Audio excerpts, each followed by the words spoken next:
Okay, ich höre gerade, es geht los. Dann herzlich willkommen bei uns hier aus dem FC St. Pauli Museum. Wir machen heute den zweiten Teil zum Thema Frauenfußball gibt es nicht. Ein böses, böses Zitat von Horst Hrubesch. Der war nämlich echt böse, dass man zu ihm gesagt hat, was halten Sie denn von Frauenfußball? Darüber wollen wir mit euch sprechen. Wir hatten letztes Jahr, also genau vor einem Jahr, auch am Weltfrauentag, schon das gleiche Thema. Und da so viele gefragt haben, ob wir das nochmal wiederholen bzw. erweitern können, also in die Verlängerung gehen können, haben wir uns überlegt, das machen wir dieses Jahr gerne nochmal. Alle sind getestet, alle sind auch sonst entsprechend allen Vorgaben, die man nur haben könnte, alle sind gesund.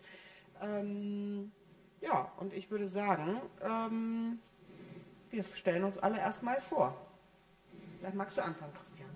Ja, ich bin Christiane Hollander.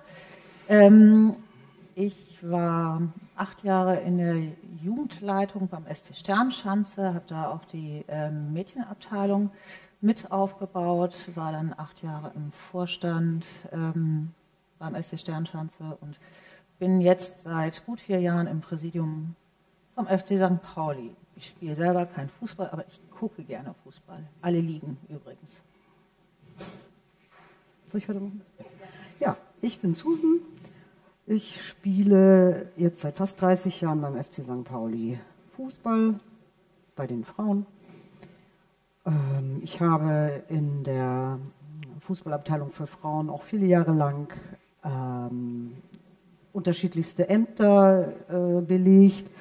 Das heißt, ich bin nicht nur aktiv, sondern auch hinter der Torauslinie tätig gewesen.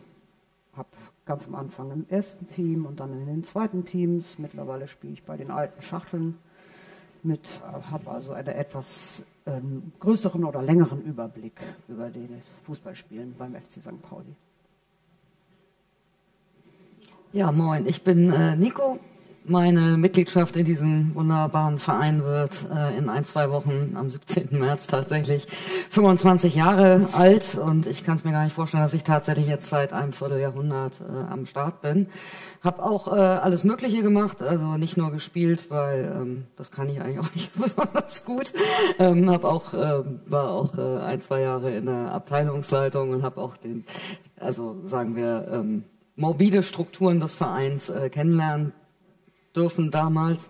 Und was mich mit Hager, die gleich kommt, verbindet, ist, dass wir zusammen noch mit 2 anderen auch aus unserer Abteilung vor genau 8 Jahren tatsächlich schon den FC Lampedusa St. Pauli gegründet haben und den eben auch coachen. Ja, ich bin Hager und ich bin so Mitte der 80er mit der ganzen autonomen Szene und der Hafenstraße zum FC St. Pauli in die Gegend gerade geschwemmt worden, nachdem ich immer begeistert mit meinen hauptsächlich männlichen Freunden auf der Straße und in Parks Fußball gespielt habe.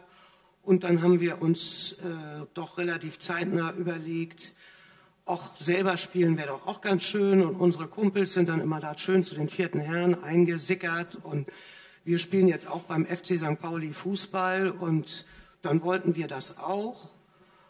Und ehrlich gesagt, wir wollten gar nicht die ganze Bäckerei. Ihr kennt ja noch diese Aufkleber, ich will kein Stück Kuchen, ich will die ganze Bäckerei. Also wir wollten gar nicht die ganze Bäckerei, wir wollten eigentlich nur ein Stück vom Kuchen. Und wir hätten sicherlich auch 4. Herren gespielt, aber das durften wir nicht. Frauen gab es nicht, gab es schon mal in den 70ern, aber das wussten wir gar nicht. Und dann haben wir das da so durchgesetzt, dass wir auch spielen dürfen und auch eben ein bisschen Verantwortung im Verein mittragen oder uns da einmischen dürfen, weil es gab die AFM auch noch gar nicht. Also das heißt, wenn man nicht aktiv Sport getrieben hat beim FC St. Pauli, konnte man auch gar nicht Mitglied sein und da mitgestalten. Darum ging es unter anderem auch. Also das war unser Stück vom Kuchen. Super, da sind wir ja schon eigentlich ganz gut eingestiegen. Ich würde gerne nochmal ein bisschen mit der Historie anfangen. Und zwar hat sich in den 70er Jahren das erste Frauenteam gegründet im FC St. Pauli. das allerdings nur circa 2 Jahre existierte. Und warum das damals so war, da würde ich euch jetzt gerne mal einen Film zeigen, einen kurzen, wo euch die damaligen Spielerinnen etwas beantworten werden dazu. Die Gründung eines eigenen Frauenfußballverbandes steht kurz bevor. Der DFB sieht seine Fälle endgültig davonschwimmen. Im Oktober 1970 hebt der mächtige Verband zähneknirschend das Verbot auf. Ja, der Vorstand sagte dann zu uns, wir dürften anfangen, Fußball zu spielen, wenn wir einen Betreuer, einen Trainer und 11 Spielerinnen zusammenbekommen. Wir hatten uns das eigentlich so ein bisschen anders vorgestellt. Ich hatte gehofft, dass wir etwas unterstützt werden, dass ein bisschen Werbung gemacht wird, aber das passierte nicht. Also mussten wir uns alleine darum kümmern. Wir stellten dann beim Training fest, dass wir keine 11 Leute mehr hatten. Und dann bin ich abends nach dem Training noch manches Mal nach St. Pauli ins Kamelott gegangen und habe Spielerinnen überredet, morgens zu kommen, obwohl sie die ganze Nacht arbeiten mussten. Die kamen dann wirklich zum Sportplatz und sind ohne Schlaf auf den Platz gegangen und haben mit uns gespielt. Meine Bandkollegin von der Band The Kids, Monika, damals noch Hoppe, Monika Hoppe, spielte dann beim FC St. Pauli Fußball. Und es wurde nachher immer problematischer, weil ich gleichzeitig noch Musik gemacht habe bei den Bands, bei den Kids. Und dann haben wir uns eben dazu entschlossen, beziehungsweise Monika dann mit etwas sanftem Druck mich dazu überredet, zum FC St. Pauli zu gehen. Der FC St. Pauli ist natürlich ein spezieller Club. Ne? Der Damenfußball war auch damals nicht so sehr gerne geduldet im Verein. Das heißt, wir als Mannschaft mussten praktisch für alles kämpfen. Am Anfang hat man das so ein bisschen abgetan, wie die versuchen jetzt mal Fußball zu spielen, das wird sich schon irgendwie wieder geben. Und dann waren eben die Trainingsbedingungen auch sehr, sehr schlecht.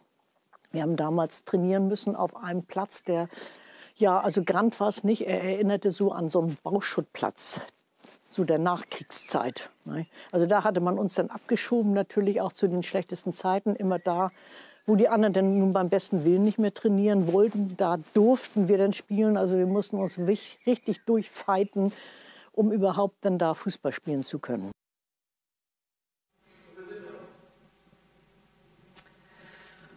Ja, okay, das ist natürlich wirklich so eine Geschichte gewesen damals mit den Spielerinnen, die einfach nicht unterstützt wurden in dem Sinne.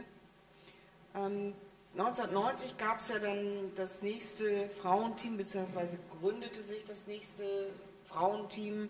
Und gab es denn eigentlich Kontakte zu den Damen aus den 70er Jahren? Gab es da irgendwie Verbindungen, bevor man losgelegt hat, nochmal? Nee, also ehrlich gesagt, ich glaube, das wusste gar keiner von uns. Also wir waren halt eher so, kommen eben eher aus dieser autonomen Fanszene oder so die Ersten, die dann so erstmal theoretisch überlegt haben, wir wollen aber auch spielen. Und das hatte auch jetzt nicht so ein richtiges Konzept im Sinne von, also es war so zweigleisig, man spielte gerne Fußball und so, aber so diese deutschen Vereinsstrukturen und dieses Vereinsmeierige und dann muss man da Mitglied werden und Geld bezahlen und zu irgendwelchen Sitzungen gehen und Protokolle führen und Spielerinnenpässe und also das war uns ja auch alles ein rotes Tuch. Und die Historie des FC St. Pauli hat uns ehrlich gesagt auch gar nicht wirklich interessiert. Sondern wir wollten einfach da mit unserer Totenklopffahne Bier trinken, Fußball gucken, rumgrölen und dann einfach auch selber spielen. Und da hat sich, ich weiß, also das hieß dann mal irgendwie, ja, das gab's schon mal und das waren so Beatmusikerinnen. Und danach 1970, als es überhaupt erstmal wieder erlaubt wurde, haben sich, glaube ich, relativ viele Teams dann gegründet, die dann eben aus so einer Clique waren, die dann auch geschlossen sozusagen aus Zeitmangel, Beruf, wie auch immer dann geschlossen wieder abgetreten ist. So hatte sich uns das so dargestellt. Und deswegen das Einzige, was wir da so ein bisschen mitgenommen hatten, war, dass wir ganz früh gesagt haben, wir müssen uns so öffnen. Also lauter Mitzwanzigerinnen, die eigentlich keine Ahnung von Fußball haben, also jedenfalls nicht aktiv, sondern gut, man versteht was von dem Spiel und so, aber ne, also ich komme vom Ballett und vom Stepptanzen und Das war bei den meisten anderen auch nicht so, aber wir haben dann schon so geguckt, ja, wir können ja so Aufrufe starten, also auch Frauen, die sich vielleicht in anderen Vereinen nicht so wohlfühlen, wo es dann immer der Libero und Hintermann und hier 8 Uhr aufstehen, pünktlich sein, du machst, was ich dir sage. Da gab es ja dann auch noch so ganz schlimme alte Trainer, so aus dieser, ja, so Opa-Generation, sag ich mal. Das war für uns alles unvorstellbar. Und da kamen dann auch so ein paar, die sich in ihren Vereinen da nicht mehr wohlgefühlt haben und eben auch gedacht haben, mal gucken, ob es auch anders geht. Also die sind halt ein bisschen verzweifelt an diesem, nee, das muss man alles diskutieren, nee, Leistung, nee, gar nicht und oh nee, ich will aber spielen, wo ich will aber das war, glaube ich, das hat, glaube ich, so den Anstoß gegeben, dass sich das auch so nachhaltig immer vergrößert hat bis zur heutigen 3 oder 4 Frauen, viele Mädchen und so, dass wir immer so offen waren. Ist jetzt meine Erinnerung. Also würdest du schon sagen, oder würdet ihr schon sagen, dass die Gründung 1990 auch mit der politischen Hafenstraßenszene und so einhergeht, beziehungsweise dass diese Unterstützung auch aus der Richtung kam, sagen wir mal so. Also das war auf jeden Fall so ein Pool, aus dem man sich bedienen konnte. Ja, es waren ja relativ viele gemischt geschlechtliche Leute, die zusammen in die Gegengrade gegangen sind und dann fingen die ersten Jungs an, ja und so, ich habe auch Bock zu spielen, ich gehe jetzt zu den 4. Herren und wir hatten auch so ein FC Hafenstraße, haben immer in der Schulturnhalle gekickt, aber Halle ist ja auch so, naja, also ich mag das nicht besonders. Und dann haben wir so gedacht, ach, das ist ja super, ihr geht da jetzt zu den 4. Herren und lasst uns zurück, oder was? Also, ja, dann müssen wir halt ein eigenes Team gründen. Und das war jetzt im Verein nicht gern gesehen. Also es war jetzt nicht die offene Flügeltür, wie man ja auch im Wappen sieht. Und man kriegte auch nicht den goldenen Schlüssel und hier sind Kabinen und hier ist das Flutlicht und willkommen beim FC St. Pauli, sondern es war schon auch so ein bisschen, jetzt nehmen die Frauen uns auch noch Fußball weg. Susan, würdest du sagen, dass auch heute noch viel Hafenstraße denn, ich meine, du spielst ja jetzt sehr lange schon, in dem Team der Frauen steckt? Ja, das weiß ich nicht. Das kann ich nicht sagen. Ich weiß gar nicht, ob in der Hafenstraße noch die Hafenstraße steckt. Von daher kann man das, glaube ich, so nicht vergleichen. Also es hat sich...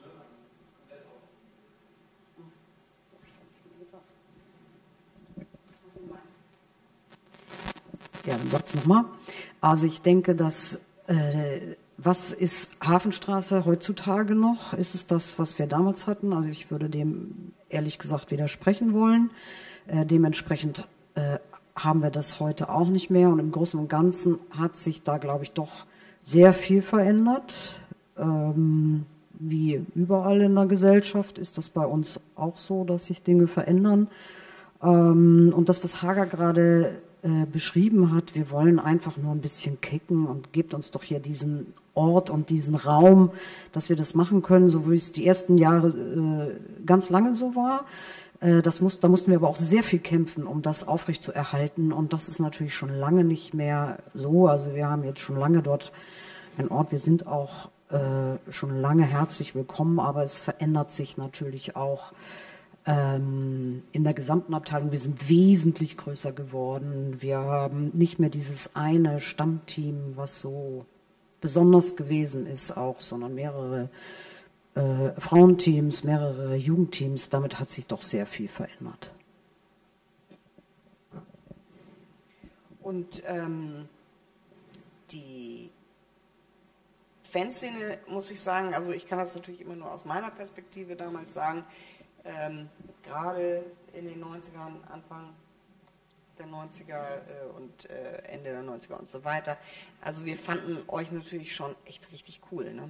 Also ich muss sagen, das war gerade, wo man sich so unterhalten hat oder, also egal wo du warst, die Frauen, die in den Frauenteams gespielt haben, die waren Das waren einfach Frauen, die eine super Ausstrahlung hatten und die auch sehr beliebt waren. Und so, das habe ich immer so das Gefühl gehabt, dass ihr schon auch als sehr besonders empfunden wurde. Auch wenn ihr das vielleicht gar nicht so gesehen habt, aber das war schon eine große Geschichte. Oder habt ihr das auch so empfunden? Also da müsste ich jetzt länger drüber nachdenken. Also ich habe mich eigentlich nie als was Besonderes gefühlt, sondern eher immer als, da ist was wir wollen und das müssen wir durchsetzen in irgendeiner Form. Und was Susan gerade auch schon sagte, ist natürlich, dass wir uns weiterentwickelt haben, dass wir immer mehr geworden sind und dass wenn man sich, ich nenne es immer ganz gerne, verschwestert, ja, wenn es immer mehr werden, immer mehr Mädchen und mehr Frauen, also momentan haben wir 9 Teams, hat natürlich einen ganz anderen Wumms und hat aber auch Nachteile, weil man kennt eben nicht mehr jede. Ne? Also ich kenne nicht jedes Mädchen, bin jetzt auch selber einfach viel zu unregelmäßig beim Training, um irgendwie da den Kontakt aufrechtzuerhalten. Und trotzdem, ja, haben wir immer versucht, auch unsere Wurzeln beizubehalten oder auch darüber zu reden, ne? Und bisschen mehr zu sein als nur Fußballspielerin, dass wir eben auch mit Fußball so ein bisschen weltverändert irgendwie sein wollen. Ne? Wir haben lange ein Frauenteam in Kenia unterstützt zum Beispiel, was uns sehr wichtig war und versuchen das heute auch noch. Ne? Also wir hatten zuletzt 2019 ein Austauschprojekt mit Tansania, wo man schon versucht, eben auch gemeinsam als Abteilung global zu denken, ne? Und vor Ort zu kicken. Vielleicht bringt es das ganz gut auf den Punkt.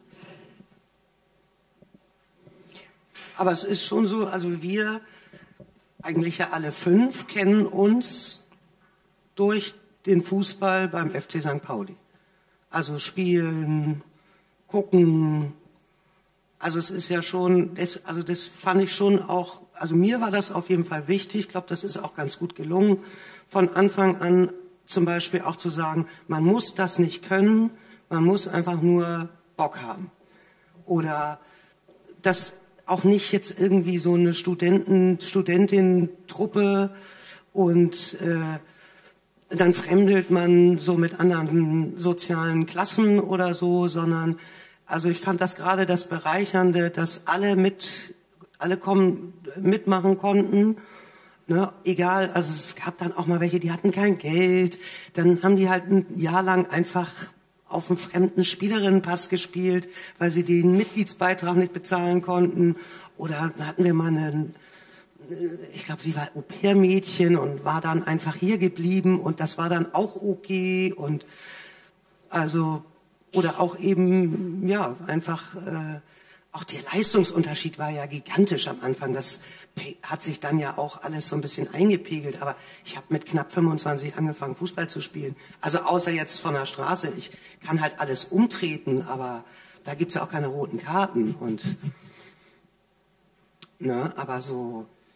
Also und da gab's auch immer Diskussionen, dürfen nur Frauen kommen, die das schon können. Dann ist man schnell in so einer Position, wenn man sagt, nee, das finde ich total blöd. Ja, aber wer soll denen das beibringen? Dann muss man es auch machen. Und dann waren zum Beispiel Sonja und ich immer die Anfängerinnen, Trainerinnen.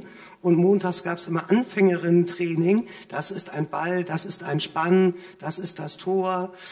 Und ja, kommt mir jetzt zugute, wir mit unseren geflüchteten Jugendlichen und jungen Erwachsenen, da geht das ähnlich. Obwohl die natürlich alle Cristiano Ronaldo sind. Alle. Sind ja männliche Jugendliche.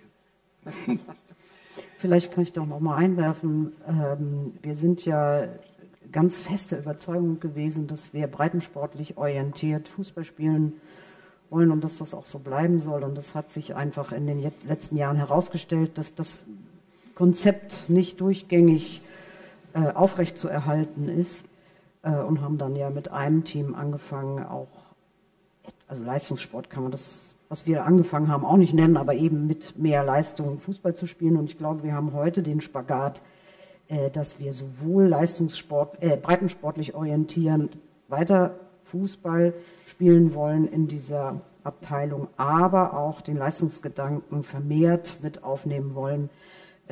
Uns hat das einfach auch so ein Stück weit überrollt irgendwann, dass wir so super gute Mädchen hatten, die dann von uns zunächst mal in andere Vereine abgewandert sind, weil die eben eine andere Mädchenarbeit hatten und dann aber auch gesagt haben, nee, wir wollen das aber hier eigentlich, wir wollen hier bei St. Pauli eben auch besser Fußball spielen können. Und dieser Spagat, der wird meines Erachtens heute in der Abteilung versucht, irgendwie zu gestalten.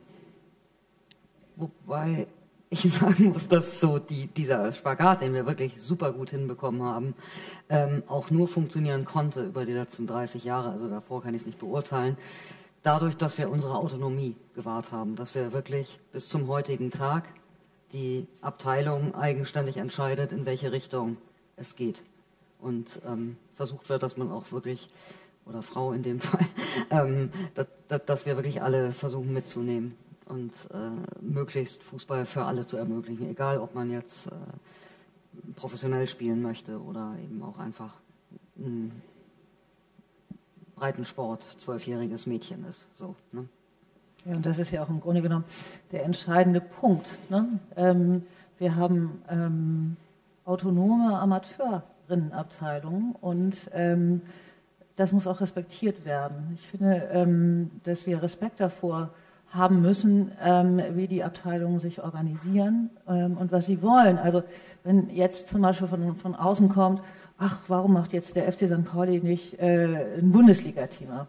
Das funktioniert so nicht, weil wir haben eine Abteilung, die sich um Frauen und Mädchen spielenden, jetzt komme ich gleich durcheinander, die sich darum kümmern, wie schaffen wir guten Spagat zwischen Sport, Leistungssport und Breitensport. Und da können wir in dem Gesamtverein einfach unterstützen. Und das tun wir auch, um das mal ganz klar zu sagen. Also von uns kommt jetzt nicht, oh ja, jetzt müsst ihr aber. Das würde niemand bei uns im Vorstand sagen. Aber wir sagen, ne, wenn ihr uns braucht, sind wir da. Das, was Inga in der letzten Runde auch schon mal gesagt hatte. Und da diskutieren wir sehr eng miteinander. Und alles braucht so seine Zeit, ne? Auch diese Auseinandersetzung. Ich glaube, beim FC St. Pauli wäre das absolut schädlich, wenn man von außen irgendwas raufpropfen würde. Das würde die Geschichte der Abteilung und überhaupt des Vereins ad absurdum führen. Mich würde nochmal interessieren, Susan, was war deine Motivation eigentlich dann anzufangen, Fußball zu spielen? Ja, also letztendlich hat mich mein Babysitter damals überzeugt. Also ich war schon länger in der Fankurve mit drin. Also das schon, aber selbst zu spielen, das war gar nicht, hatte ich mir gar nicht so überlegt. Ich hatte mir überlegt, dass ich gerne mal einen Abend in der Woche frei hätte und habe mir einen Babysitter besorgt und hatte dann den Abend frei. Und dann habe ich gedacht, was mache ich denn jetzt mit dem Abend? Ich muss mal nachdenken. Und die Freundin meines Babysitters spielte in dem ersten Team und die hat mich dann gefragt, ob ich nicht auch Lust hätte, Fußball zu spielen. Das war der Anfang. Und daraus sind jetzt 30 Jahre geworden, ne? Also danke an den Babysitter. Sehr schön. Habt ihr in Erinnerung, ob ihr von außen besondere Unterstützerinnen hattet oder Unterstützer? Wer hat euch damals so unter die Arme gegriffen, dass das auch wirklich auch im Verein sozusagen akzeptiert wurde? Also in erster Linie muss man da Amado, der ja der Kollege von Bubu, von Bubke war, erwähnen, weil der hatte uns wirklich so richtig ins Herz geschlossen. Der hat irgendwie 1, 2, 3 Töchter oder so, die sich null für Fußball interessieren. Und dann hatte er endlich so Mädchen, die irgendwie sich für Fußball interessieren. Der fand das irgendwie ganz toll, so väterlich. Und von mir kriegt ihr immer eine Kabine und ich gebe euch immer einen Ballschrank und einen Ball und ihr müsst ein bisschen mehr Leistung und zeigt denen doch mal, dass ihr das ernst nehmt. Und dann gab es immer so informelle Gespräche, weiß ich jetzt nicht mehr so, ich glaube mit Herrn Hinzpeter vor allen Dingen, der war da auch, und der hat dann wirklich so Taktik-Erklärungen gemacht. Ne, wenn ihr da Punktspielbetrieb und euch mal ein bisschen da auf so ein Vereinsgemeier einlasst und so leistungsorientiert, also zumindest so nach außen hin, ja, euch so ein bisschen etablierter benehmt, dann würde er da auch Boden gut machen können. So, weil da gab es eben noch viele, die dann sagten, nee, und also, wir haben hier gar keinen Platz. Also man hatte 17 Männerteams, 50 Supersenioren, aber für die Frau an sich war im ganzen Verein kein Platz. Na, und ja auch wegen der Duschen, dann kommen ja immer die Duschen. Also weil Duschen für Frauen sehen ja ganz anders aus, ne? Also sind ja auch ganz anders gebaut und also die hätte man dann ja bauen müssen, also wegen der Duschen. Ist auch ein Riesending. Und also also in meiner Erinnerung war Amado eigentlich der uns am meisten unterstützt hat. Also so ganz am Anfang, dann haben wir dann immer den Mitgliedsbeitrag überwiesen, dann wurde der immer zurückgebucht, ne, weil da gab es ja keine Frauen, dann kann man da auch keinen Mitgliedsbeitrag hinschicken und so. Also das war dann schon auch so wirklich mit langem Atem und ja, dann machst du einen Dauerauftrag, kommt er jeden Monat zurück, schickst das wieder hin, wieder. Und irgendwann haben die dann gesagt, ja, die werden wir eh nicht mehr los, die stecken wir jetzt in die Jugendabteilung. Ja, dann müsst ihr aber um 20 Uhr aus den Frauenduschen fertig angezogen, dann müsst ihr ja schon zu Hause sein, weil sonst wird's ja dunkel. Das war dann auch so eine Etappe. Und dann war klar, jetzt muss man mal eine eigene Abteilung gründen, sonst wird das nichts. Also weil man kann sich dann ja auch eben nicht noch ein zweites Team und so, weil damals gab es ja noch nicht nur Jugendleistung, also Jungenleistung, sondern gab es noch eine Amateur-Jugendabteilung sozusagen. Es hat sich auch viel geändert einfach. Aber das jetzt da, also von außen irgendwie, doch wir sind immer zu diesen Frauen-Fußball-Ausspracheabenden im Haus des Sports gegangen, zu Frau Hannelore Ratzeburg, oder heißt sie Ratzeburger? Ratzeburg. Und das hat extrem geholfen. Also weil die ja auch so, ja, die ist halt taktisch und so auch so pleatsch und die hat uns schon immer Tipps. Die war was? Was war die? Die war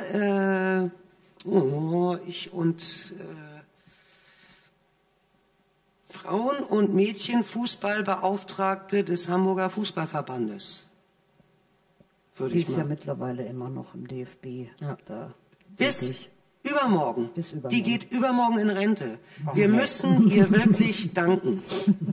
Ja, ein herzliches Dankeschön von uns, würde ich mal sagen. Ne? Also eine ganz tolle Frau. Für den Ruhestand. Ja.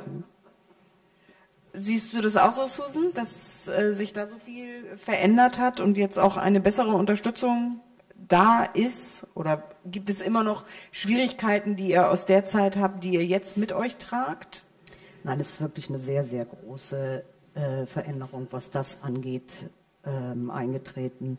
Ich könnte noch so für die mittleren Jahre sagen, dass damals der Amateurvorstandsvorsitzende Bodo uns sehr unterstützt hat und viele, viele Jahre auch die Herrenfußballabteilung, das macht sie auch jetzt noch. Und jetzt schon seit vielen, vielen Jahren werden wir sehr, sehr gut durch die AFM finanziell unterstützt. Also herzlichen Dank daran. Also das ist wirklich Gold, also das Geld ist Gold wert in der Abteilung. Da haben wir überall große Unterstützung gehabt. Es ist auch so, wie Christiane sagte, dass wir die letzten Jahre wie heißt dieser Job, für der den Amateursport hauptamtlich betreibt? Geschäftsleiter Amateursport haben und damit hat sich, glaube ich, nicht nur für die Fußballabteilung, sondern für alle Abteilungen extrem auch nochmal was verändert, auch die Wertschätzung des gesamten Amateurbereiches. Das war nämlich von dieser Ebene meiner Meinung nach nicht immer so. Ich hatte den Eindruck, dass man mehr so viele Jahre lang sollen die mal da irgendwas machen. Wir wissen eigentlich gar nicht, wie viele Amateursportabteilungen haben wir. Wir wissen nicht, was die machen. Wir wissen nicht, wie viele Leute da drin sind. Und wir hatten ja 2011, glaube ich, auch einen größeren Eklat, wo sich das Präsidium in die Entscheidung Fußballabteilung für Frauen massiv eingemischt hat, wo wir dann extrem gegen angehen mussten, um unsere Autonomie beizubehalten. Das hat dann eben auch mit Unterstützung des Amateurvorstands und des Ehrenrats auch geklappt, aber das kann ich mir heutzutage so überhaupt gar nicht mehr vorstellen. Christiane, du hast ja Erfahrungen gesammelt im SC Sternschanze und hast dich da auch sehr engagiert. Wenn du jetzt so beide Seiten siehst, also würdest du sagen, das ist wichtig, einen Profiverein im Rücken zu haben, auch für die Abteilung, beziehungsweise siehst du da einen Unterschied? Ja, natürlich gibt es große Unterschiede. Ja, also wenn du so ein kleiner Stadtteilverein bist, dann kannst du dir deinen Verein selber machen. Also das geht viel einfacher. Also damals, als wir die Kinder- und Jugendabteilung da gegründet haben, also ich bin gar nicht, das gehört gar nicht zu den Gründungsmitgliedern, sondern bin dazugekommen, als ungefähr 30 Kinder da waren. Dann haben wir uns die Welt gemacht, wie sie uns gefiel. Wir haben uns überlegt, wie wollen wir unsere Kinder erziehen, wie wollen wir, dass sie miteinander umgehen, wie wollen wir, dass Fußball gespielt wird, also beidfüßig und die Kinder können auch rückwärts laufen und es gab nur gesunde Getränke und wir hatten ein McDo-Verbot und sowas alles. Also mussten auch immer ganz viel diskutieren, dass das Wichtige war auch, dass Eltern nicht reinrufen durften. Das fand ich immer sehr böse, auch teilweise bei anderen Vereinen. Und das war bei uns verboten. Und es gab extra Betreuerinnen, die dann aufgepasst haben und zu den Eltern gegangen sind, die das gemacht haben und gesagt, still. Ich war Betreuerin übrigens jahrelang auch. Also ich war da schon ganz gut drin, habe ich geübt. Und da war es natürlich einfacher, ne? Weil wir konnten da, wir hatten damals einen Präsidenten, das war ein älterer Herr, der hat uns machen lassen, wie wir das machen wollten. Und wir hatten aber auch Leute da, eben mit Uwe Wetzner und Heike Rosemann, die auch eine Idee hatten. Und wenn du schon mal eine Idee hast, dann kannst du dich an dieser Idee abarbeiten und kannst die weiterspinnen.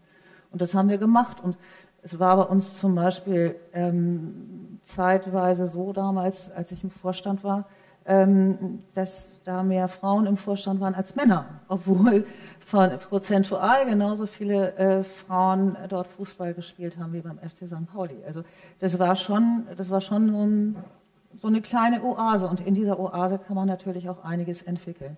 Wenn man aber in den Bereich Leistungssport gehen will, dann sind da so hohe Voraussetzungen dran geknüpft, dass das für kleine Vereine meines Erachtens nicht möglich ist. Wenn wir uns die erste Bundesliga angucken, der Frauen, dann sehen wir fast nur noch Profivereine. Wir haben, glaube ich, 3 kleinere Vereine. Und ansonsten hoher finanzieller Aufwand, absolute Professionalisierung. Das schafft man mit kleinen Vereinen tatsächlich nicht. Und insofern ist es natürlich gut, wenn ein Profiverein dahinter steht. Auf der anderen Seite würde ich uns auch nicht zwingend mit Wolfsburg oder so vergleichen wollen. Ja? Dieser Verein, der FC St. Pauli, ist anders gewachsen, der hat eine andere Struktur.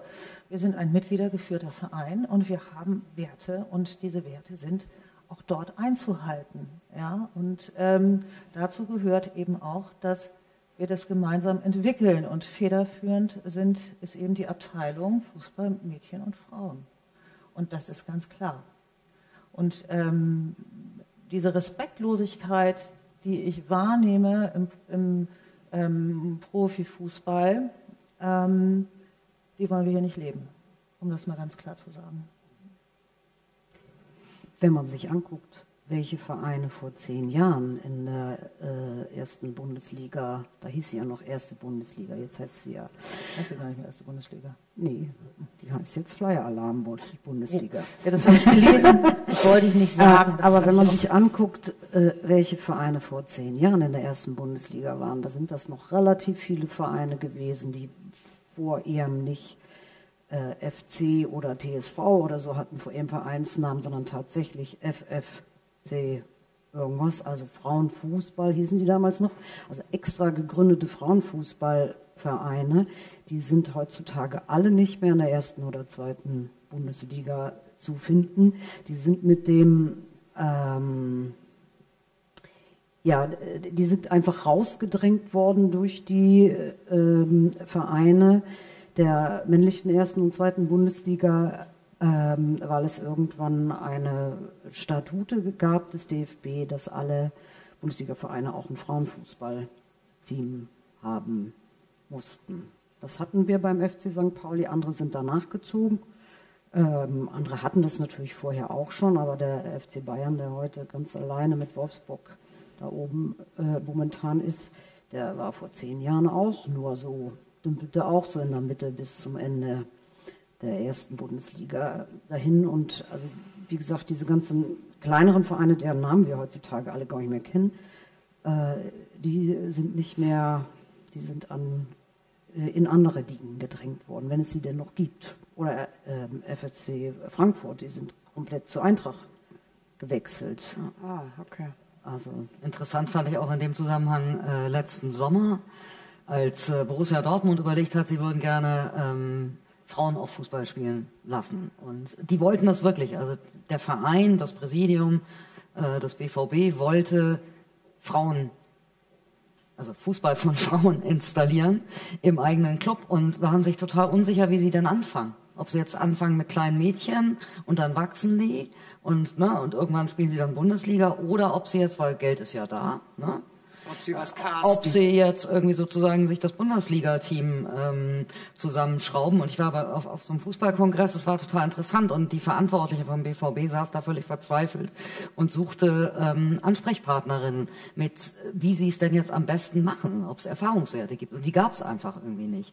Und die sind dann einen relativ cleveren Weg gegangen und haben gesagt, okay, wir fangen in der Kreisliga an.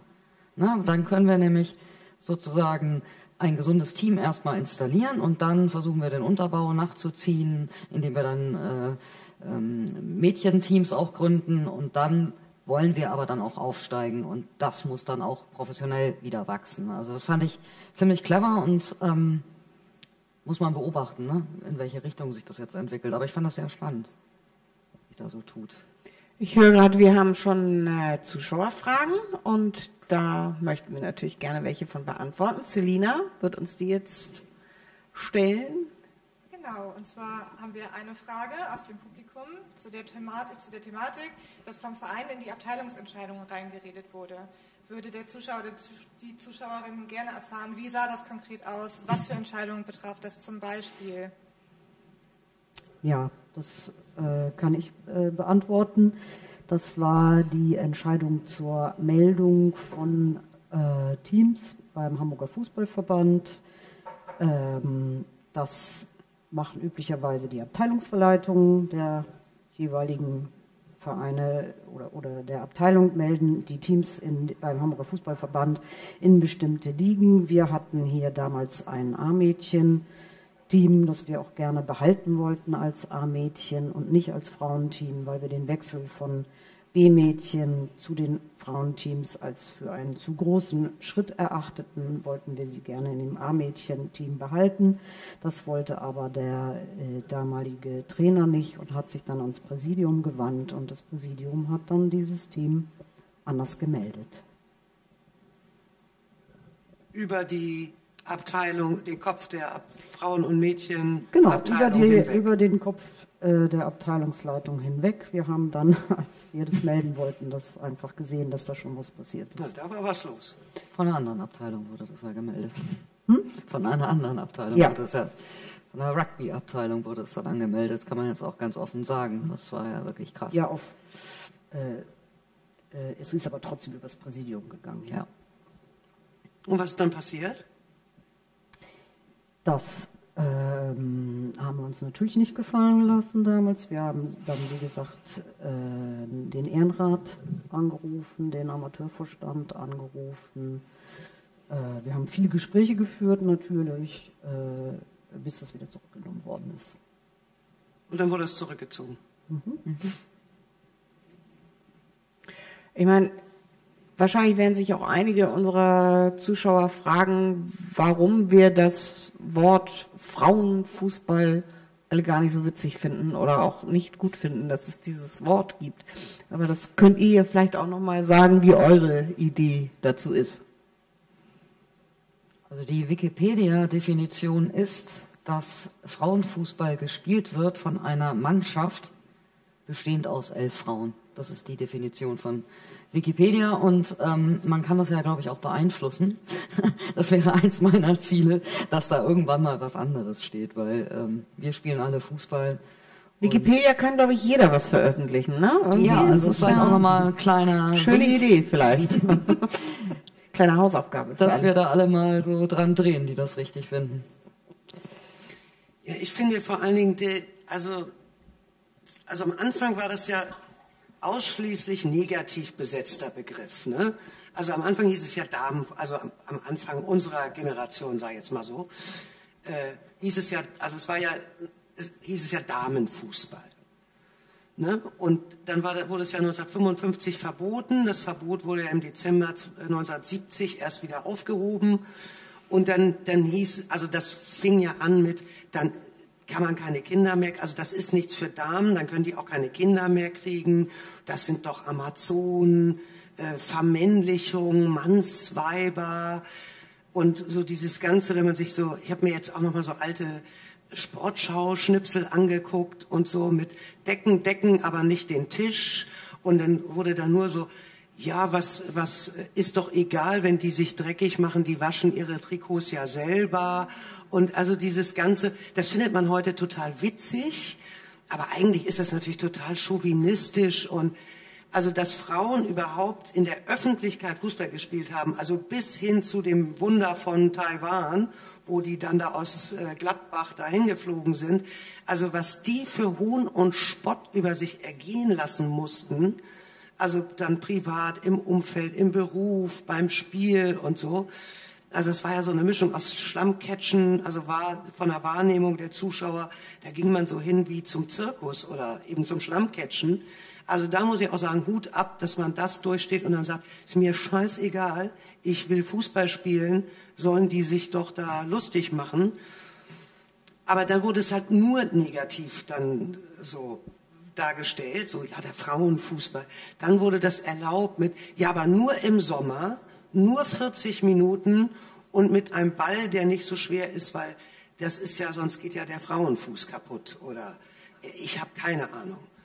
Und dann wurde das aber so umkodiert. Also ich glaube, das ist auch so ein Begriffsding, so umkodiert. Das habe ich gestern noch gelesen. Ja, Frauenfußball sei viel ästhetischer, viel athletischer, viel schöner anzusehen und eigentlich auch viel hochwertiger als Männerfußball. Also ich auch dachte, also das macht den Begriff jetzt auch nicht besser. Das ist doch einfach Fußball. Wenn ich lauter 7-Jährige einen Ball hinwerfe, da gibt es doch keinen Unterschied, ob das weibliche 7-Jährige, männliche oder irgendwelche anderen 7-Jährige sind. Also wo man ja auch mit diesem, ne, gibt es eigentlich nur 2 Geschlechter und ab wann muss man sich denn entscheiden und so. Also deswegen finde ich, ist das überholt. Also weder Damenfußball noch Frauenfußball, das kann man einfach, das ist einfach Fußball. Ball, Fuß, Fußball. Absolut, ja. Könnt ihr euch erklären, warum viel Männer den Frauenteams beim Spielen zugucken als Frauen? Das fand ich irgendwie auch eine interessante Geschichte. Nochmal, dass mehr Männer schauen den Frauen beim Fußballspielen zu, also den Frauenteams zu, als Frauen als Zuschauer bei den Teams zuschauen, bei den Frauenteams. Andersrum gefragt, ist es dann so, dass es bei den Männern andersrum ist, dass da prozentual mehr Frauen zugucken, oder hat das was damit zu tun, dass grundsätzlich weniger Frauen als Männer Fußball gucken? Es gucken auch mehr Frauen Männerfußball. Okay. Um es jetzt mal so zu sagen, wir nennen es jetzt mal Männerfußball. Nein, natürlich Fußball der Männerteams. Sind auch mehr Frauen prozentual als Frauen bei Frauenteams zuschauen. Also das ist irgendwie interessant. Habe ich das naja, da müsste man, also so Statistiken sind natürlich immer eine schwierige Sache. Da halte ich es so ein bisschen mit Churchill, glaub keiner, die du nicht selbst gefälscht hast. Man müsste da vielleicht den Profifußball dann rausnehmen. Ja. Also, weil da wäre ich mir jetzt unsicher, wenn man jetzt wirklich so Kreisliga. Also bei den Amateurinnen würde ich das auch eher oder anders sehen. Landesliga oder so. Ob das Kinderfußball. oder beim Kinderfußball. Also könnte ich mir auch vorstellen, dass diese Statistik dann nicht hinkommt. Wie ist das bei euch, bei den Teams, wenn die spielen? Habt ihr mehr Frauen als Zuschauerinnen oder ausgewogen? Also es kommt natürlich auf die Teams drauf an. Also in dem Team, in dem wir beide Fußball spielen, sind eigentlich fast ausschließlich Frauen, würde ich sagen, als Zuschauerin.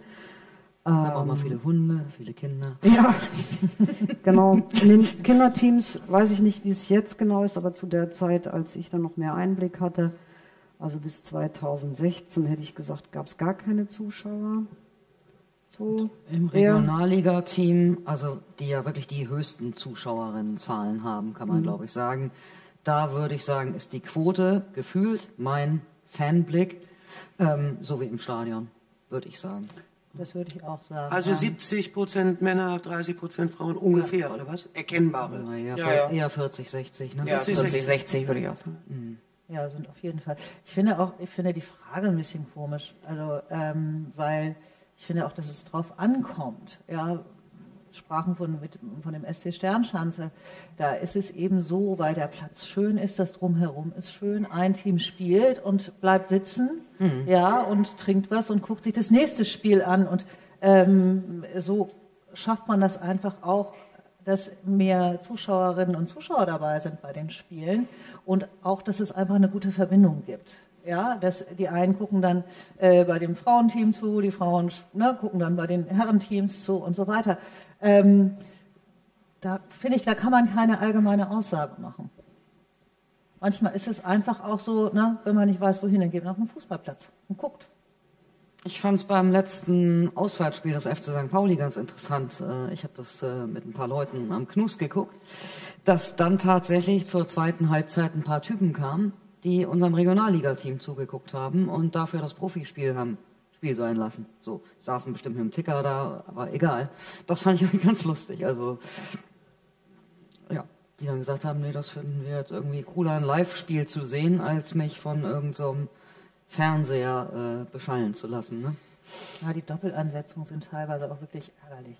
Ja. Das haben wir ja auch bei der zweiten Herren, die wunderbaren Fußballspieler sind junge Leute, die aus der Jugend kommen und wunderbaren Fußball spielen, kann man super gucken, aber die werden immer, also gerne mal dusselig parallel eingesetzt oder dergleichen. Und bei den Frauen ist es eben auch so, wenn sie auswärts spielen. Das ist auch nochmal ein wichtiger Punkt, finde ich. Ja, also wenn man jetzt diese Statistik sich genauer angucken wollen würde, müsste man das natürlich auch mit Hager hat recht mit der Fälschung. Da müssen wir nochmal genauer ran. Naja, so ein ausverkauftes Bundesliga-Stadion versaut natürlich dann schon jede Statistik, ne, wenn es davon 20 gibt. Also. Ja. Und ein Stadionerlebnis ist eben was ganz anderes als Fußball gucken. Das finde ich sind schon auch noch zwei verschiedene Paar Schuhe. Also bei Sternschanze zum Beispiel, das ist ja wirklich auch, weil das mitten im Schanzenpark liegt, für alle, die es nicht kennen, dann gibt es halt so ein Gastrohäuschen, also man kriegt immer selbstgebackenen Kuchen und alternative gesunde Brause und belegte Brötchen und so. Und da ist ganz oft im Sommer, man geht in den Park und dann spielen da Kinder, Frauen, Männer, ich weiß nicht, ganz egal, dann bleibt man da so hängen. Und dann kommt das nächste Team, weil es ja Punktspielbetrieb, und dann guckt man das auch noch, weil die Sonne scheint und die Fritze schmeckt lecker und so. Und das ist hier natürlich auch so ein bisschen nicht ganz so attraktiv, wenn du jetzt an der Feldstraße dich da durch die Zäune wühlst und zu trinken gibt's auch nichts und ja, du sitzt oder du musst stehen, wir haben immer, meckere ich ja immer rum, es gibt viel zu wenig Bänke. Ja, es gibt nicht mal eine Bank, genau, man muss sich auf dem Fußboden sitzen, da kommt unser einer ja kaum noch wieder hoch und das ist, ja, das hat schon, aber ein Stadionerlebnis ist natürlich was ganz anderes. Das fand ich als Kind schon total toll. Also, ohne dass ich richtig geschnallt habe, was die da unten machen, aber alleine dieses Wurst-Limo mit Oper im Stadion, alle schreien rum und so, das ist einfach, das war für mich dann Fußball. Aber auch das hat sich ja bei unserer Feldarena komplett verändert. Ne? Also das war ja komplett neu und das kam ja auch über die Frauenabteilung, seit wir ein Regionalliga-Team haben. tauchten plötzlich auch Linienrichterinnen auf. Ja, das war ja auch kein Männerteam bei uns gewohnt, so, ne? Also, weil die eben auch nicht so hochklassig spielen, glaube ich, nur 1 oder 2 Teams, wo das der Fall war. Und dann hast du ja noch mal viel weniger Platz für Zuschauerinnen, ne? Weil diese Linienrichterinnen dann zu Recht auch genervt sind, wenn da Leute stehen, wo sie eigentlich arbeiten müssen. Und das fand ich irgendwie auch ganz interessant. So, oh, das ist ja jetzt hier richtiger Fußball mit Linienrichterinnen, so, ne? Selina hat wieder eine Frage für uns. Genau, wir kommen noch einmal zurück zum Begriff Frauenfußball. Und zwar kommt hier aus dem Chat: Ich kann verstehen, dass der Begriff heute absolut überfällig ist, war er anfangs aber nicht noch wichtig, um überhaupt zu zeigen, dass auch Frauen Fußball spielen können. Wie schätzt ihr das denn ein? Absolut, würde ich so unterschreiben. Also es gibt ganz, ganz viele Frauen, die das wirklich zu der Zeit, als das bewusst benutzt wurde, als eine feministische Grundeinstellung vertreten haben. Zu Recht. Eben auch gesagt haben, uns gibt's eben auch und wir brauchen diesen Begriff, um zu zeigen, hey, da sind wir. So. Und ja, genau, das, was wir jetzt heute eben nicht mehr wollen, muss eben auch dem, wo wir uns hinentwickelt haben, eben Rechnung tragen. Und ich weiß nicht, ob das so beantwortet, aber... Also, wobei ich da immer so ein bisschen Schwierigkeiten hatte mit, aber ich hatte das auch gar nicht so verstanden, weil ich ja selten über Fußball in der Form lese, sondern mich mehr darüber unterhalte. Und ich dachte immer, es heißt Frauen, neues Wort Fußball. Also, dass es so ein Wort ist, also der Frauenfußball, das impliziert ja irgendwie eine andere Sportart. Und ich glaube, das war dann schon vielleicht nochmal eine andere Generation. Also uns ging es dann darum, dass es nicht also da hieß es ja erste Damen und dann wollten wir aber nicht Damen sein. Das ist ja voll so 50er Jahre mäßig. Wir wollten dann erste Frauen sein, aber nicht Frauenfußball spielen, sondern Frauen sein, die Fußball spielen. Aber das ist sicherlich eben eine Wahrnehmungsfrage aber heute, finde ich, ist das wirklich eigentlich jetzt überflüssig. Ja, ich denke, es ist auch wichtig gewesen, dass die Frauen, was ich vorhin schon sagte, Frauenfußballvereine gegründet haben. Mhm. Also nicht Fußballverein, wo Männer und Frauen Fußball spielen können, sondern wirklich das auch in ihren Vereinsnamen aufgenommen haben, um deutlich zu machen, wir sind ein Verein, da spielen Frauen Fußball. Das muss heutzutage auch nicht mehr so sein, aber um das besser zu verbreiten, den Sport, denke ich, war das auch eine gute Idee.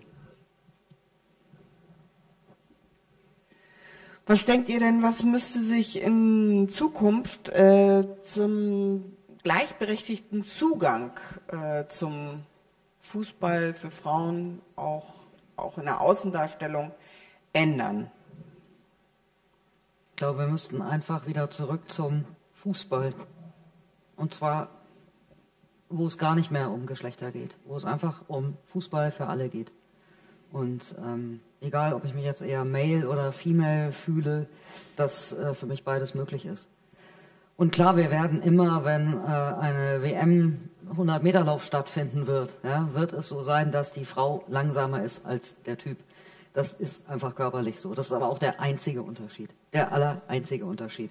Und das macht es eben auch sehr schwierig für Schiedsrichterinnen, dass die den gleichen Auflagen unterliegen. Die müssen ja immer zum, wie nennt sich das, Control-Check oder so. Zu den Tests, ja. Zu den Tests einmal im Jahr, ne, dass die gleichen Auflagen haben wie ein Typ. Begründung, ja, wenn du ein Männer-Bundesligaspiel pfeifen willst, dann musst du halt genauso schnell sein. So, das ist die Begründung.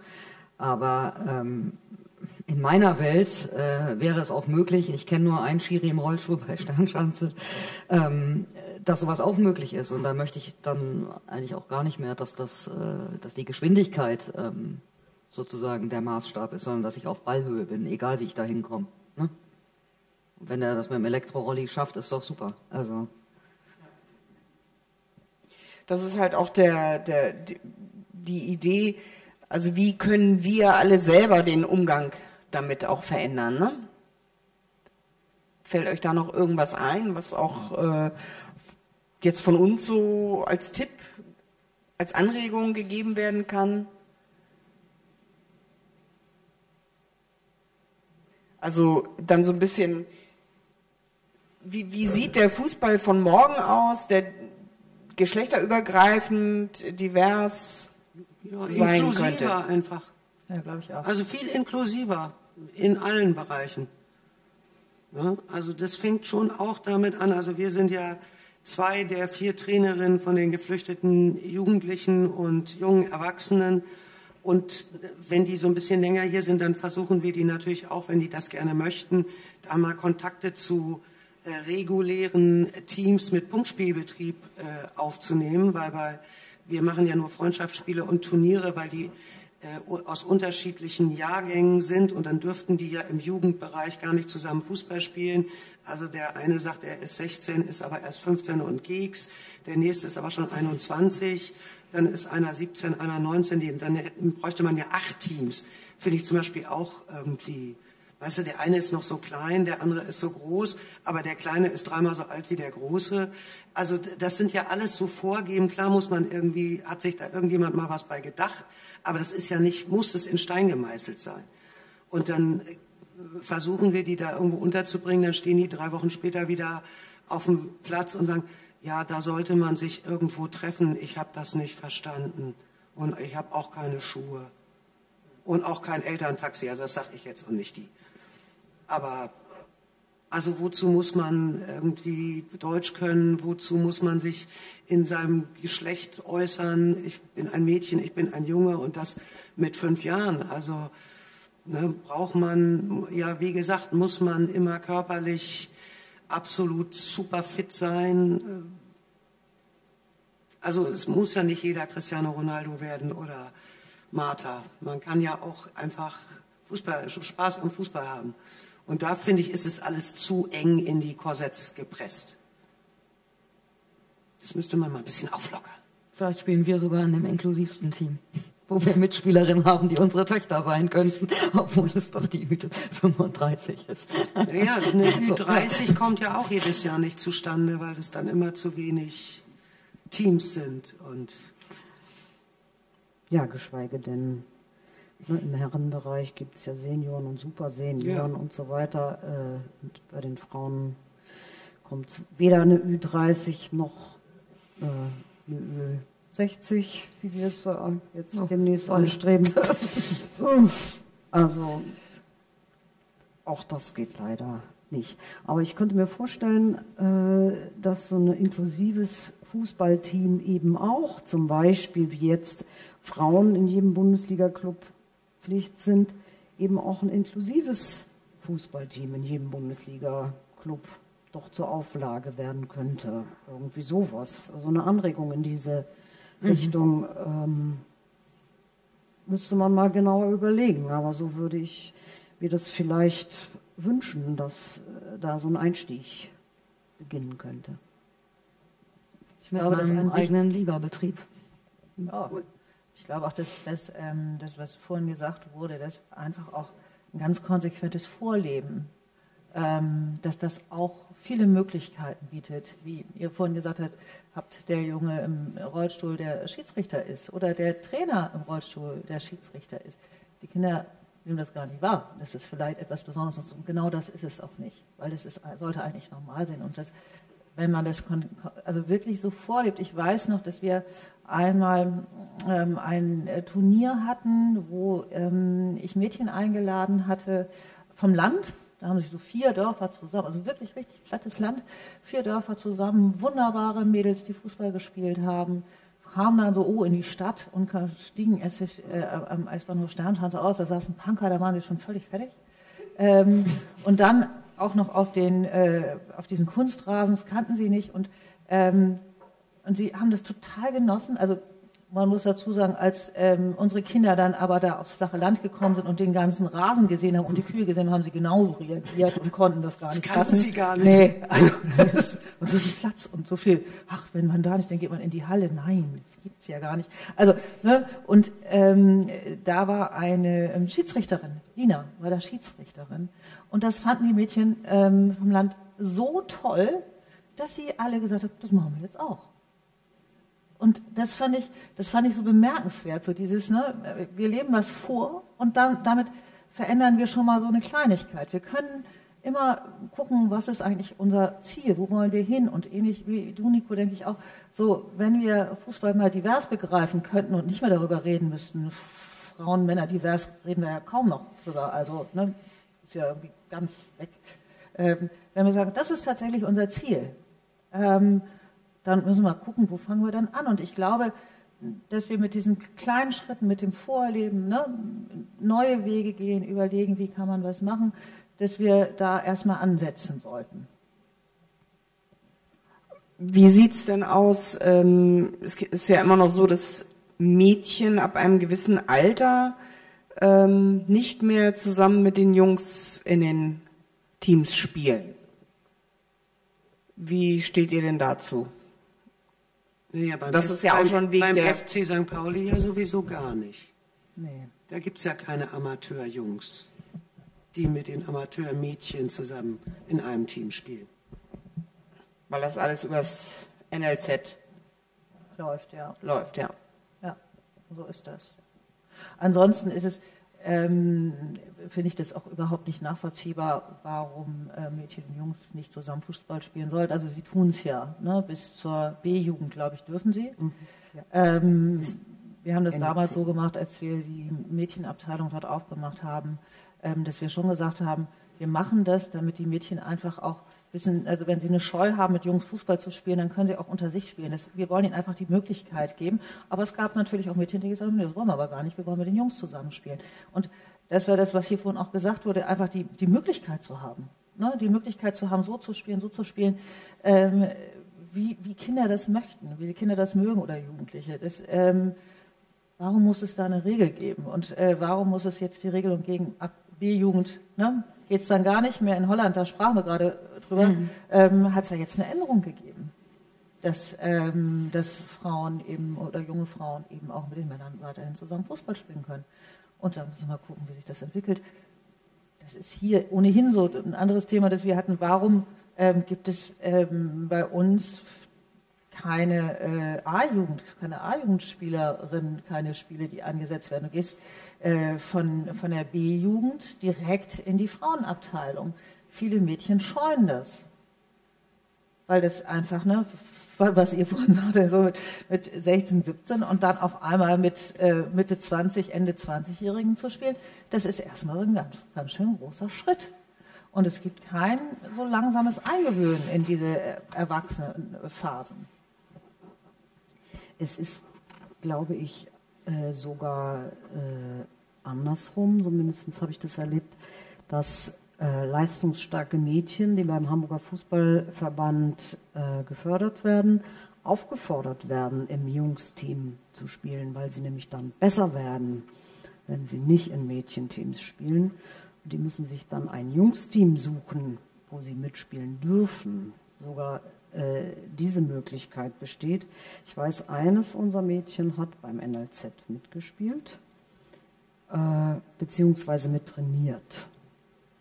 Nicht am Spielbetrieb durfte sie nicht teilnehmen, aber beim Training.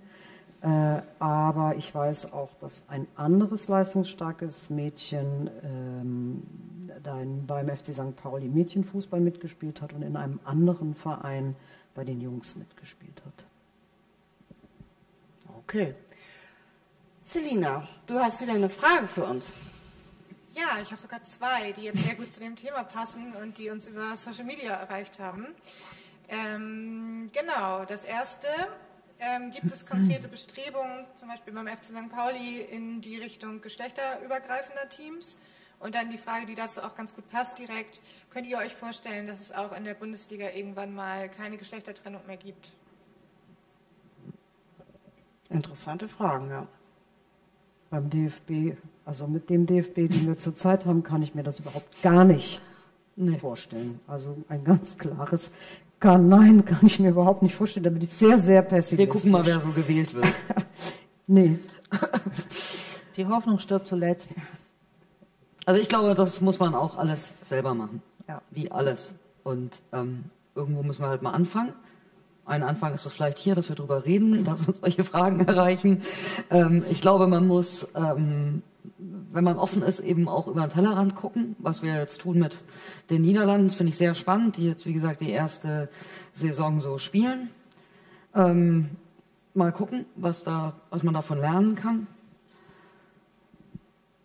Ja, und inklusiv zu denken und zu sein, da muss wirklich jede und jeder bei sich selbst anfangen und sich jeden Tag irgendwie hinterfragen. Das ist wie nur durch die Tatsache, dass wir eine Regenbogenflagge auf dem Stadion stehen haben, heißt das nicht, dass sich einer unserer Profis outen wird.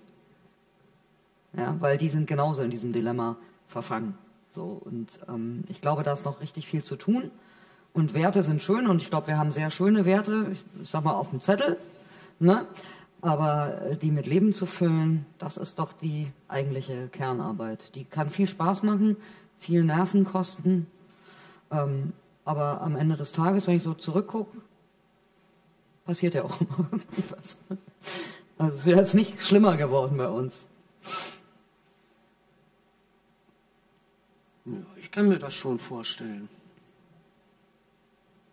Es dauert halt alles immer ewig, ne? Man braucht halt wahnsinnig viel Geduld.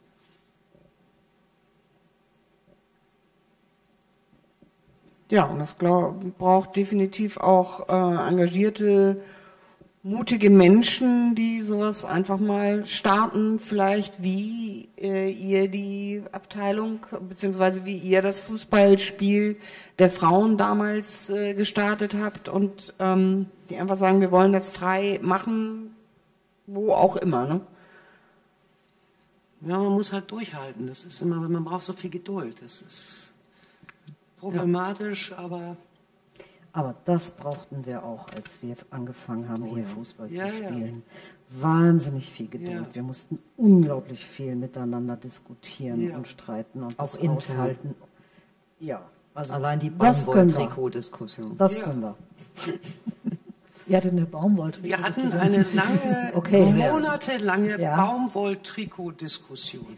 Na, wo man dann im strömenden Regen irgendwie 120 Minuten bei irgendeinem Pokalspiel klatschnass in seiner Baumwolle da stand. Da war dann bei mir auch irgendwann mal Schluss. Es durfte kein Sportpolyester sein. Es musste reine Baumwolle sein. Habt ihr mal im Hamburger November, in einem 100% Baumwoll-Retro-Style Langarm-Trikot Fußball gespielt? Und vor allen Dingen, jetzt ist ja schon ein bisschen später, kann man ja sowas sagen, man muss unbedingt was drunter ziehen, weil das war dann auch noch weiß.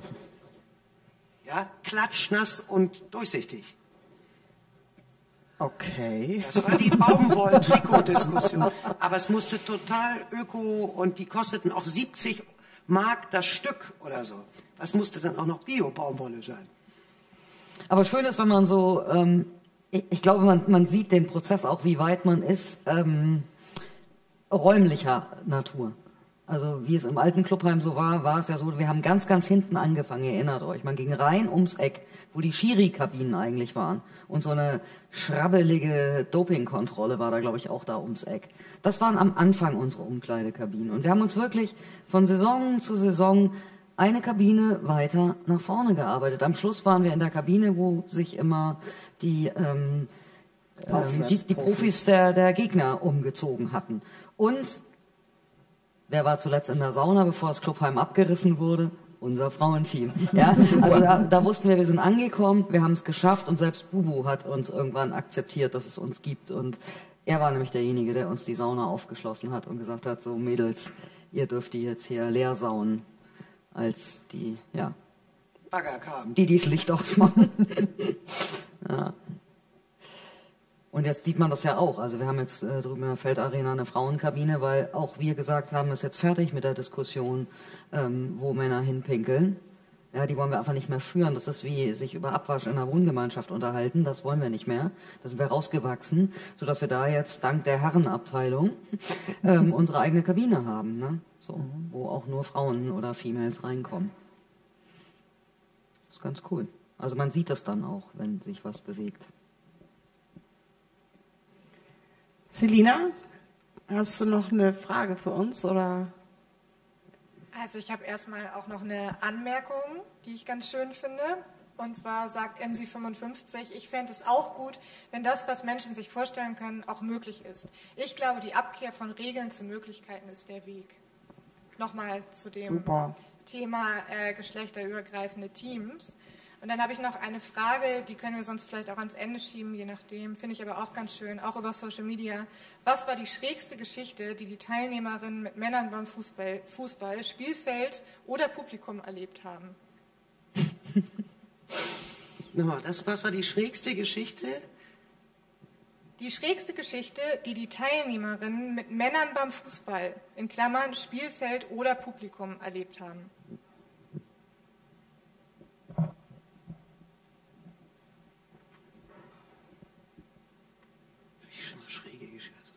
Mir würde eine einfallen, aber die kann man wirklich nicht öffentlich erzählen.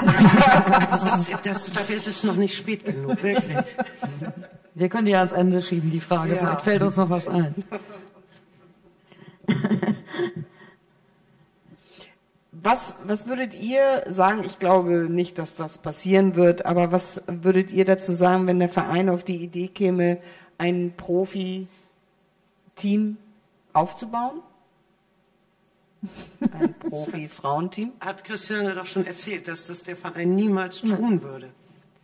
Also unter diesem Präsidium jedenfalls. Ja, ne? Unter diesem Präsidium. Sondern selbstverständlich müsste das dann die Abteilung Fußballspielender Frauen und Mädchen machen. Richtig. Aber wenn wir ein Profiteam bekämen, sagen wir mal so. Das läuft uns zu, oder also wer würde das es wird so eingekauft, oder? Ja, irgendwann würde man ja vielleicht, so wie du erzählt hast, bei Dortmund, vielleicht so ein Team aufbauen wollen. Da wir aber ja ein mitgliederbasierter Verein sind, kann ich mir das ehrlich gesagt nicht vorstellen. Dass wir so bekloppte Mitglieder haben, glaube ich nicht. Also, behaupte ich jetzt mal. Und wenn, dann hoffe ich, dass ich dann nicht mehr da bin, wenn das passieren sollte. Also die Frage ist gar nicht so weit hergeholt, weil genau das auch schon mal in Betracht gezogen worden ist. Ob es nicht ein professionelleres Frauenteam neben der Frauenfußballabteilung geben könne, die dann quasi, ich weiß gar nicht, wie das gedacht war, beim Herrenfußball angegliedert war oder ob das NLZ gab es damals schon? Ich glaube nicht. Aber eben woanders angedockt war. Ihr Frauen aus der Frauenfußballabteilung könnt da schön Fußball spielen, aber wir machen hier nochmal vernünftigen Fußball. Richtigen Fußball. Richtigen Fußball. Auch mit Frauen. Diese Frage stand schon mal im Raum. Von daher ist das gar nicht so abwegig, finde ich. Und natürlich haben viele Bundesliga-Clubs ganze Teams eingekauft, die aus der Nachbarschaft sozusagen oder auch aus unterschiedlichen Teams Frauen eingekauft. Zack. Das ist auch, glaube ich, relativ gängig immer noch. Ja. So. Aber was würdet ihr sagen, wenn? Also da bin ich natürlich bei euch. Das kann ich mir jetzt hier erstmal auch nicht vorstellen. Also bei einem e.V. finde ich das... Ja, wer sollte das kaufen? Eben. Christiane? Ja, habe ich mir schon mal überlegt. Aber nee, bei den Gehältern, die da gezahlt werden, das macht keinen Sinn. Nein, ich glaube, ich finde die Frage ganz interessant, weil wir, du sprichst hier mit 3 Frauen, die dafür gekämpft haben, dass wir hier im Verein Frauenfußball spielen konnten und auch gegen Widrigkeiten gekämpft haben und dann zu sagen, ist uns jetzt alles wurscht, was ihr hier entwickelt habt. Wir propfen da was obendrauf. Das passt in der Tat nicht. Vielleicht zu einem mitgliedergeführten Verein, der nur 7 Mitglieder hat, aber doch nicht zum FC St. Pauli. Das würde nicht gehen. Aber wenn wir das jetzt mal so wir sind ja hier auch so ein bisschen am Fantasieren. Nicht? Und es gibt ja, wir wissen ja, es ist schade, dass gerade niemand aus der Abteilungsleitung da ist, weil wir sprechen ja schon darüber, wie könnten wir denn die begabten Mädchen fördern? Na, wie könnten wir wie können wir das Ganze professionalisieren? Das ist aber so, dass federführend die Abteilung dort aktiv ist. Und wir dann unterstützen, also wir arbeiten ganz eng zusammen. Das ist nicht so, dass es irgendwie jetzt hier ganz weit auseinander ist und wir sitzen da im Präsidium und denken, was machen die denn da? Ne? Sondern das ist schon so, das gibt dann, Inga sagte das bei der letzten Veranstaltung eben auch, ne? Wenn eine Abteilungsleitung sagt, wir brauchen eure Hilfe, dann sind wir da. Aber sonst quatschen wir nicht rein. Und wenn jetzt hier kommt, ja, wollen wir da nicht mal zusammen in diese Richtung denken, dann tun wir das. Und wir tun das auch tatsächlich. Und das sind Prozesse, die muss man eben auch führen und langsam führen. Also da musst du auch eben auch Leute mitnehmen. Und das ist wichtig. Und da unterstützen wir, ganz klar. Und das will ich auch noch mal ganz klar so sagen. Wenn aus der Abteilung sowas kommen sollte, sind wir selbstverständlich da. Als Unterstützung, als Unterstützerin. Und das war ja auch ganz wichtig, oder mir war das auch ganz wichtig, als ich vor 4 Jahren hier anfing und mir die Amateurabteilung angeguckt habe und gedacht habe, ja, wo sind sie denn? So eine tolle 22 Abteilungen, oder 21 waren zu dem Zeitpunkt.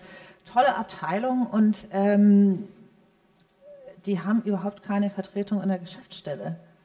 Die haben irgendwie, haben auch einen ganz wunderbaren Amateurvorstand, der ganz aktiv ist, ganz viel macht. Aber irgendwie war das so ein Satellit, der um den Verein rumkreist. Alle sagten, oh, wir sind ja so toll Mitglieder geführt und wir haben so tolle Abteilungen. Aber so wirklich drin in der Geschäftsstelle, in dem Ganzen, waren die Amateurinnen und Amateure nicht. Und das auch zu professionalisieren, da haben wir uns ja rangemacht, das, was du auch sagtest, in den letzten 4 Jahren. Ne? Haben geguckt und da geht eben ganz viel mit Kommunikation. Und was wollt ihr? Ein Grundlagenvertrag, der unterzeichnet werden sollte, wo ich dann auch sagte, naja, kann ich schon verstehen, dass ihr den nicht unterzeichnet. Das würde ich an eurer Stelle auch nicht. Das war, glaube ich, so ein Eisbrecher für uns. Ne? Wo ich dann dachte, nee. Und dann haben die gemerkt, okay, da sind jetzt Leute, die interessieren sich für uns und die quatschen uns nicht rein, weil das ist wichtig, weil diese Autonomie, und das ist mir einfach auch, habe ich sehr schnell mitbekommen, ist hart erkämpft. Und wir haben sehr, sehr unterschiedliche Abteilungen. Und gestern war das, glaube ich, haben die Beachvolleyballerinnen 2 Profis vorgestellt, die zu uns gekommen sind. Das ist eine völlig andere Diskussion in der Abteilung als in dieser Abteilung, in der Mädchen und Frauen Fußball spielen. Also deswegen, ne? Oder Kegeln oder weiß der Geier was. Kegeln haben wir gar nicht, Bowling. Kegeln haben wir auch. Kegeln haben wir auch. Nein, will ich gar nicht. Aber auch da gibt es zum Beispiel ganz professionelle Teams beim Kegeln. Und du musst einfach dieses Konglomerat sehen und aus diesem Konglomerat musst du einfach dann die Stärken ziehen, das glaube ich. Und das macht den Verein aus. Und das ist eigentlich auch das Schöne und das ist das Spannende daran. Absolut. Wobei unsere Abteilung natürlich noch mal ein bisschen besonders ist, weil sie eben auch Fußball spielt, wie die Profis. Und dadurch hast du andere Vergleichsmechanismen. Wie oft wurde ich im Stadion gefragt, so dieser Gurkenkick hier von den Profis, warum spielen denn hier euer Regionalliga-Team nicht im Stadion? Die spielen doch viel geileren Fußball und so, ne? Die Vergleiche hast du natürlich eher, als dass eine Kegelabteilung auf die Idee kommt, im Stadion spielen zu wollen, zum Beispiel, ne? Also diese Vergleiche wird es halt dadurch immer viel krasser geben, weil es eben beides Fußball ist. Und mich erinnerte deine Frage vorhin so ein bisschen an damals die Situation, als es kurz davor war, dass wir den Stadionnamen verkaufen. Und wo es ja schon allen schlecht wurde, jedenfalls in meinem Umfeld. Und das haben wir auch hingekriegt. Ne? Also es ist bei mir so ein Urvertrauen an so eine, wir heißen ja jetzt nicht mehr Jahreshauptversammlung, wir heißen jetzt ja Mitgliederversammlung, ne? Genau, als höchstes Organ, dass dort, glaube ich, schon die richtigen Entscheidungen getroffen werden. Weil immer alle mitquaken. Meistens zu viel, aber was ja auch gut ist am Ende des Tages. Ne?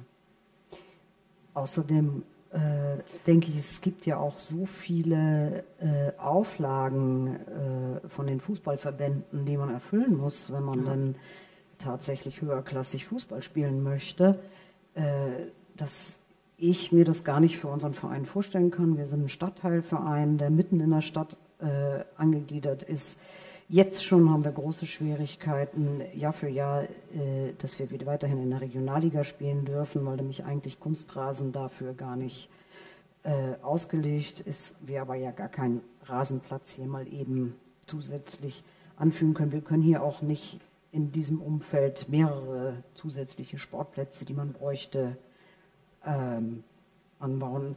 Da gibt es ja auch noch etliche andere. Wir brauchen eine mindestens 800 Lux Flutlichtanlage und mindestens 3,5 vollamtliche Personen, die dabei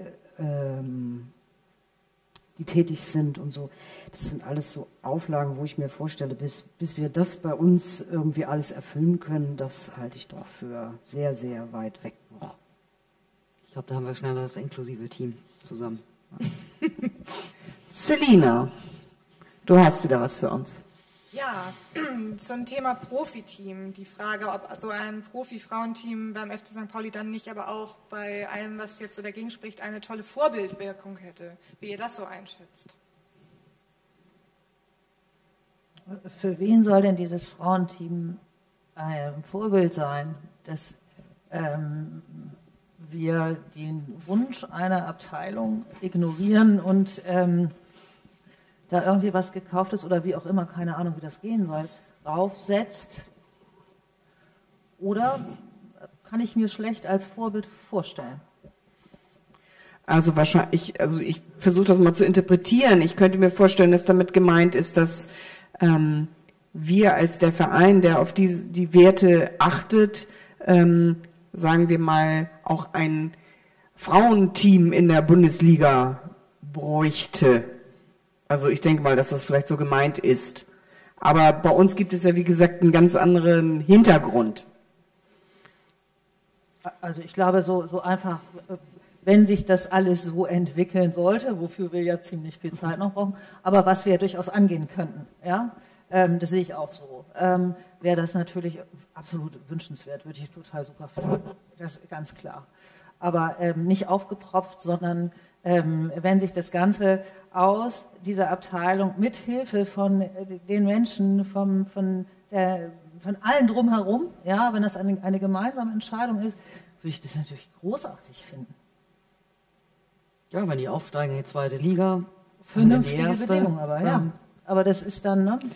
Wir sehen gerade die Schwierigkeiten, aber wenn wir die Schwierigkeiten mal so, ne, wir schaffen das alles, ne, und dann haben wir das, ja, das wäre toll. Also ich finde, das müsste aber, wenn, von unten sozusagen aufgebaut werden. Genau. Ne? Und das ist ja mit dem NLZ, wird ja immer viel geredet, das ist das Nachwuchsleistungszentrum für unsere Zuhörerinnen und Zuhörer und Schauerinnen und Schauer. Also da sind ja, hattest du ja vorhin erzählt, da dürfen ab und an mal Mädchen aus der eigenen Abteilung mit trainieren. Durften schon mal, ja. Das ist schon mal vorgekommen. Also das wäre ja ein bisschen ausbaufähig zum Beispiel. Naja, also tatsächlich ist das eine Diskussion, die wir ja schon geführt haben, weil wir haben sehr talentierte Mädchen bei uns in den Teams. Und wir haben schon darüber mal nachgedacht, macht das eigentlich Sinn, die Mädchen ins NLZ zu geben, damit sie mit den Jungs trainieren. Aber da spricht eben auch einiges dagegen, ne? Also die Jungs trainieren zusammen, die machen ihre Spiele zusammen. Anders geht es im Moment auch nicht. Und die Mädchen sind die Satelliten da auf dem Trainingsplatz, kommen dann zurück in ihr Team und sind dann im Team auch wieder die Satelliten. Was macht denn das mit den Kindern?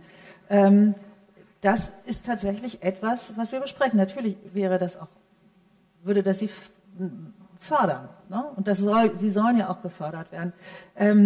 Und zum jetzigen Zeitpunkt ist es so, dass die talentierten Mädchen dann mit dem nächstälteren Jahrgang zusammen trainieren. Ja, und so, das ist auch schon mal eine Bank. Aber diese Fragestellung, die wird diskutiert. Ja, und da muss ich sagen, habe ich wirklich ganz, ganz großes Vertrauen in die Abteilungsleitung. Ja, denn die kennen die Mädchen, um die es geht. Und die werden schon wissen, was ein guter Weg ist. Und dass wir da offen drüber nachdenken, das ist ganz klar. Und dass wir darüber diskutieren. Und wir diskutieren offen darüber. Das muss ich auch nochmal sagen. Das ist auch ganz wichtig. Ja. Aber das werden die entscheiden dann. Also ne, ob wir dann überhaupt ans NLZ jetzt rangehen wollen und fragen wollen, sag mal, was haltet ihr eigentlich davon? Das kommt nicht von uns, aber die Diskussion gibt es natürlich. Naja, das ist natürlich eine komplexe Sache mit den Satelliten, das stimmt natürlich. Das ist dann natürlich, dann geht die eine dann da trainieren und das ist ja auch nicht um die Ecke und so. Also ja, und für eine ist es vielleicht toll und für die andere nicht. Genau. Auch nochmal wieder und es macht ja unter Umständen auch Teams kaputt, muss man noch dazu sagen. Ne? Beide dann in dem Fall. Und da muss man sehr, sehr gut drüber nachdenken. Und wie gesagt, das tun wir, das tut insbesondere die Abteilungsleitung. Und ich weiß, dass sie sehr, sehr sorgfältig damit umgehen, mit dieser Frage, die nicht so einfach zu beantworten ist. Vielleicht muss man vieles auch einfach ausprobieren, wieder zurückrudern, wieder nach vorne rudern. Ich glaube, du brauchst ein Konzept, wenn du sowas machen willst. Ne? Und auch da sind sie ja dran. Deswegen, wie gesagt, schade, dass niemand aus der Abteilungsleitung gerade hier ist. Ich glaube, du brauchst ein Konzept. Also ausprobieren, das müssten die natürlich entscheiden. Insgesamt halte ich von bestimmten Sachen relativ wenig, wenn es darum geht, dass man Kinder damit den Spaß am Fußball verdirbt. Weil es geht hier immer noch um Kinder. Und ja, da hat man ja auch eine ganz andere Verantwortung. Ja, eben. Da ist mit Ausprobieren nicht viel. Da muss man sich schon vorher was überlegen, besser ist es. Weil ihr jetzt sagtet, schade, dass Sie nicht da sind, wollte ich nur mal sagen, aus privaten Gründen heute war das leider nicht möglich. Aber also wir sind da auch, vor allem du ja auch im Austausch. Also das ist, Inga hat uns letztes Jahr ja auch schon vieles erzählt und sie wäre auch gern wieder dabei gewesen heute, aber es ging leider nicht. Genau, haben sie auch gesagt. Gern hier werden. Wollten wir nicht eine Pause machen? Ist schon ganz schön spät, ne? Du 1,5 Stunden. Das war so nett, also ich finde, das ist so nett. Das wäre jetzt schade gewesen, wenn wir das unterbrechen, würde ich sagen. Oder? Selina, hast du noch eine Frage für uns, oder? Also ich habe jetzt keine neue Frage mehr. Das Publikum und ich warten nur noch auf eure schrägsten Männergeschichten. Ach so. Ach, die Männergeschichten. Die schrägsten Männergeschichten. Oder Frauengeschichten, oder? Nee, die schrägsten Geschichten, die wir mit Männern beim Fußball erlebt haben. Habe ich richtig verstanden, ne? Korrekt.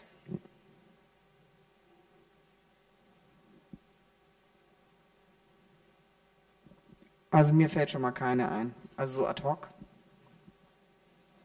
Also vielleicht kann ich dazu sagen, ich habe ja auch einige Jahre in der Abteilungsleitung gearbeitet und wir haben immer wieder Trainer, Trainerinnen, Betreuer, Betreuerinnen gesucht und dort haben sich wirklich viele sehr schräge Menschen vorgestellt, die sehr schräge Ideen hatten, was sie denn machen möchten, wenn sie denn hier Trainer oder Trainerin wären. Und da kann ich sagen, wurden in solchen Gesprächen also wirklich auch schon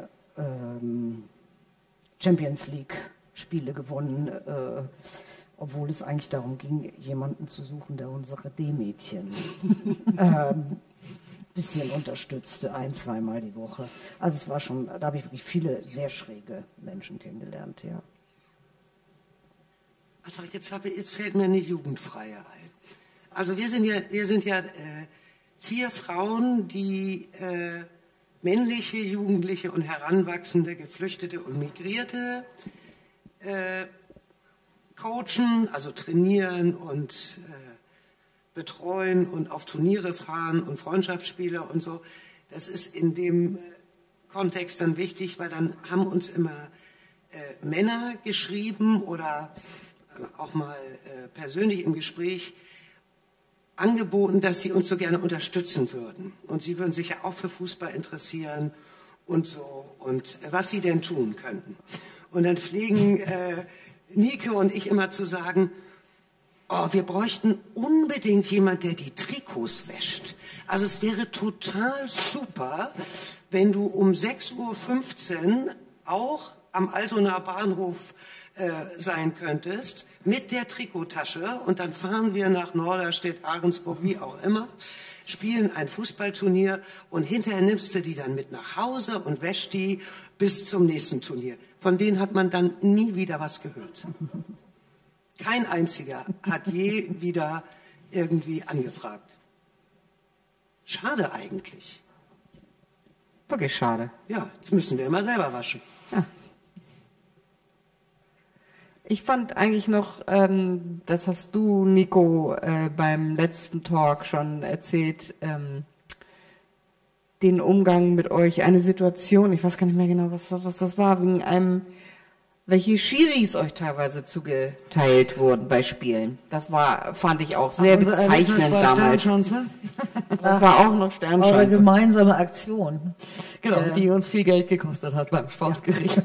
Also beide Teams. Susan, warst du auch bei diesem Sonntagsspiel? Ja, ich kann die Geschichte gerne nochmal erzählen. Das ist ja auch ein Mann gewesen, dieser Schiri, der ging mir einfach komplett auf die Nerven. Die Situation war die, ich wollte einen Einwurf machen, nehme also ganz normal, wie man das eben macht als erwachsener Mensch, diesen Ball, möchte einen Einwurf machen und der Schiri kommt und versucht mir diesen Einwurf zu erklären. Also Sie wissen jetzt schon, wie ein Einwurf geht.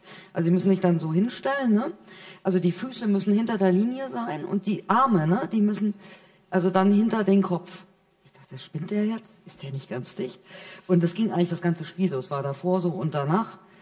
Und wir sind dann in die Kabine und hatten richtig schlechte Laune.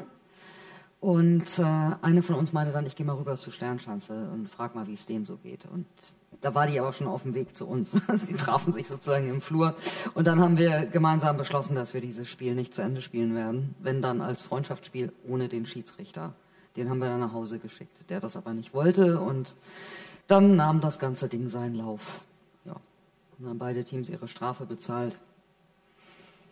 Und, also der hat dann sozusagen das letzte Wort, dass er sagt, nee, ich will nicht. Er muss das Spiel wieder anpfeifen, wenn er es schon angepfiffen hatte und Pause war. Es ist seine Pflicht, das Spiel wieder anzupfeifen. Jetzt nicht einfach den Schiedsrichter nach Hause schicken. Das darf man nicht. Mhm. Strenge Sitten, ne? Aber du sagtest ja auch, dass das, was euch öfters als Schiris geschickt wurde, dass man das Gefühl hatte, dass da schon auch so ein bisschen geguckt wurde, ach ja, der kann mal so zu den Frauen und... Ja, wobei man da auch aufpassen muss, weil das ist wirklich ein Scheißjob und man ist wirklich froh, in dieser Stadt überhaupt noch Leute zu finden, die diese Ausbildung machen.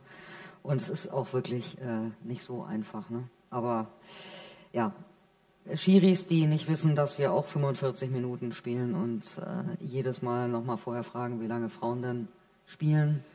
Ich spiele 40 Minuten, ne? Wir sind 35. Nein, wir spielen 45 Minuten. Und die Tore sind die gleichen.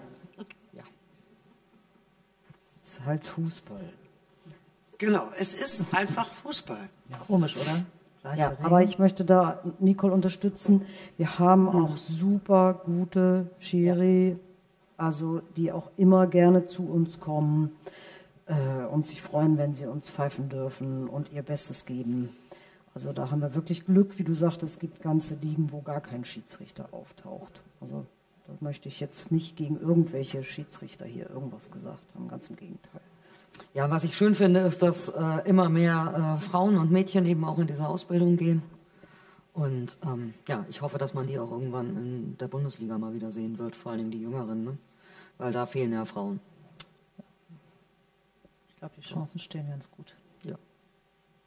Ja, da können wir nur noch mal zu aufrufen. Wenn Ja, ihr Lust habt. Da geht es ja auch wieder um Vorbilder zu schaffen. Ja, ne? genau. Überhaupt die Ausbildung zu machen. Ich glaube auch, das ist eine tolle Sache und das kann sich auch jeder zutrauen. Ja. Und der FC St. Pauli unterstützt da ganz großartig. Unsere Schiedsrichterabteilung ist da immer am Werben und sucht Männer und Frauen und Jungs und Mädchen, die da Lust haben drauf. Genau, das ist nämlich das Schöne, dass das auch wirklich eigentlich durch jedes Alter weiterzuführen ist. Ne? Das ist also wirklich ein schönes Hobby. Wenn man gerne früh aufsteht. Wenn man gerne früh aufsteht, genau. Das ist ja das grundsätzliche Problem beim Fußball, dass es immer so früh ist. Selina, nein, keine Fragen weiter. Das ist natürlich super eigentlich, dass wir alle Fragen auch beantworten konnten. Wir hatten nämlich vom letzten Mal eine Frage noch dabei. die aber eigentlich schon beantwortet ist. Und zwar ging es da darum, ob das wirklich ein reines FC St. Pauli-Problem ist mit den Abteilungen, wie es früher war, beziehungsweise mit den fußballspielenden Frauen. Aber ich denke, das hat mit dem FC St. Pauli eigentlich gar nichts zu tun. Nee, wahrscheinlich nicht. Nee. Ja, dann würde ich sagen, ich finde, das war schon wieder sehr informativ, was sie erzählt hat. Also ich kann mich wirklich nur bedanken bei Hager. Gerne. Bei Nico, Christiane, Susan. Vielen Dank. Vielen Dank auch an Christopher mit Caroline an der Kamera. Sönke hatte ganz toll mit dem Ton geholfen. Selina und Christoph haben mit mir die Vorbereitung gemacht. Vielen Dank dafür. Selina, auch nochmal danke für die Betreuung des Chats. Und ich habe heute noch was ganz Nettes gelesen, das fand ich ganz süß. Das passt vielleicht so als Schlusswort. Kein Junge muss sich die Fingernägel lackieren und kein Mädchen muss Fußball spielen, aber alle müssen es ganz selbstverständlich dürfen. Vielen Dank. Danke auch. Danke. Danke dir.